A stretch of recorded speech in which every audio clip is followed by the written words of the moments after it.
Assalamualaikum warahmatullahi wabarakatuh. Waalaikumsalam warahmatullahi wabarakatuh. Ya, pada kesempatan kali ini kita kedatangan siapa, Mas? Nama saya Ilham Widi Prasetyo. Oke, pada kesempatan kali ini kita kedatangan Mas Ilham ya.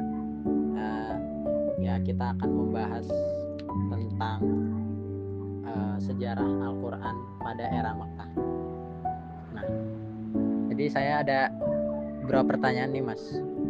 Nah, yang pertama itu apa sih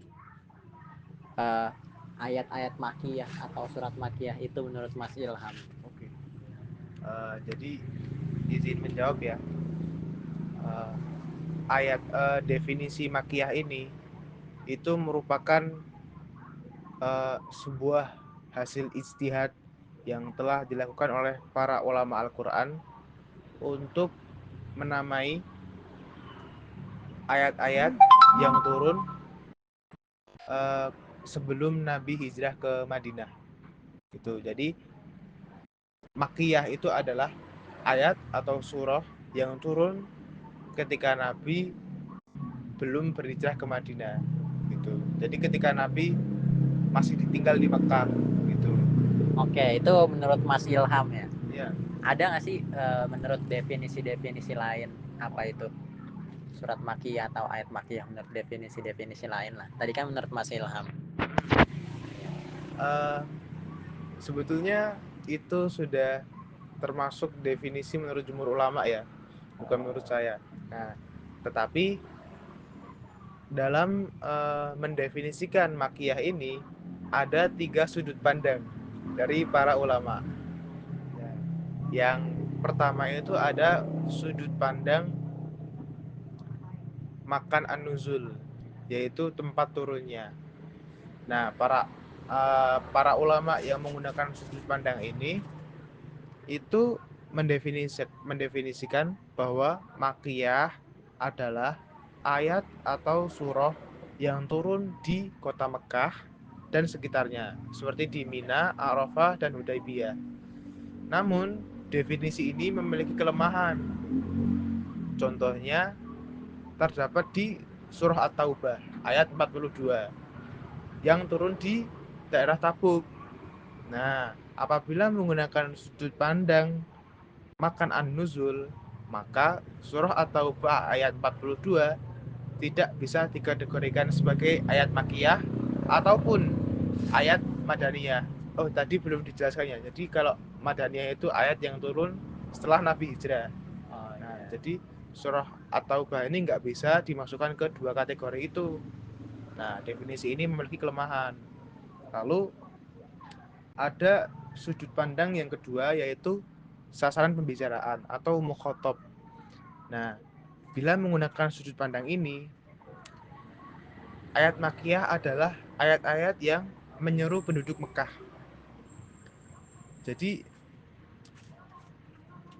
sudut pandang ini didukung oleh beberapa sarjana muslim yang memperhatikan ungkapan-ungkapan yang ada dalam Al-Quran, seperti redaksi yang tadi kita bahas, ya ayuhan nas itu. Ya ayuhan nas itu kan termasuk dalam kategori ciri khas dari ayat makiyah. Nah, namun definisi ini memiliki kelemahan juga, karena sasaran Al-Quran itu sangat bervariasi, tidak hanya terbatas pada suatu kelompok tertentu. Nah, lalu ada sudut pandang yang ketiga, yaitu sudut pandang zaman an-nuzul atau waktu turunnya. Nah, apabila menggunakan definisi zaman an-nuzul, ayat makiyah itu adalah ayat yang turun sebelum Nabi berhijrah ke Madinah. Nah, Asyuti juga menambahkan bahwa Imam Asyuti juga menambahkan ayat yang turun ketika dalam perjalanan hijrah ke Madinah juga disebut ayat makiyah. Nah, definisi inilah yang disepakati oleh jumhur ulama. Karena bila menggunakan definisi zaman an-nuzul, tidak ada satu surah atau ayat yang tidak tercakup gitu. Jadi jumhur ulama sepakat untuk menggunakan definisi zaman an-nuzul sebagai ayat makiyah, apa untuk mendefinisikan ayat makiyah. Itu. Baik, pertanyaan selanjutnya. Ini apa saja karakteristik dari surat atau ayat-ayat makiyah itu? Hmm. Nah, eh, pertanyaan yang bagus ya Mas. Jadi eh, untuk mengetahui karakteristik ayat-ayat makiyah ada tiga bagian atau tiga sudut pandang. Yaitu yang pertama pada aspek lafal atau ujaran, kemudian pada aspek tema, lalu pada aspek gaya bahasa. Oke, yang pertama dulu ya. Pada aspek lafal, ayat makiyah itu terdapat kata kala yang berarti sekali-kali tidak. Nah, lafal ini disebut sebanyak 15 disebut pada 15 surah, yaitu dari surah Maryam sampai surah Al-Humazah. Contohnya itu di Al-Humazah ayat 4. Kalla layumbadanna fil hutamah. Jadi ada kalanya, kalla. Sekali-kali tidak gitu. Nah, kalau disebut dari surat Maryam sampai surat Al-Humazah, apakah selebihnya dari surat Maryam itu kan kemudian ada surat lain? Kayak misal ke bawahnya mungkin ada Al-Waqi'ah, ada Al-Muluk, ada Amayata Sa'alun Anaba. Nah, apa di dalam surat-surat setelah Maryam itu ada lafaz kala atau cuman di sekitar aja? Di sekitar. Oh, di Jadi sekitar. tidak terus urut gitu enggak. Oh, iya iya. Jadi untuk memudahkan nanti mencarinya di bagian itu, di bagian Maryam sampai Al-Humazah. Oh, oke. Jadi tidak di setiap urutannya ada enggak. Iya, iya. Oke. Nah, lalu yang kedua itu setiap surah yang terdapat redaksi ya ayuhan nas tanpa ada redaksi ya ayyuhalladzina amanu, kecuali pada surah Al-Hajj. Nah, contoh karakteristik ini terdapat pada surah Fathir dan surah Yunus. Lalu yang ketiga, Bentar, kalau misal tadi pengecualian surat Hajj, kalau Al-Baqarah sama Al-Imran itu pengecualian juga nggak? Karena kan banyak ayat-ayat di dalam surat Al-Baqarah atau surat Al-Imran itu yang ayat tentang Madinah, misal ya Yuhalazi. Kan tadi kata Masnya, ya Yohanes itu karakteristik surat Makiyah kan. mm, Nah, kalau ya Yuhalazina amanu kan itu Madinah berarti. mm, Nah, di Al-Baqarah kan ada tuh di juz 2 ya Yuhalazina amanu kutiba alaikumusiyam.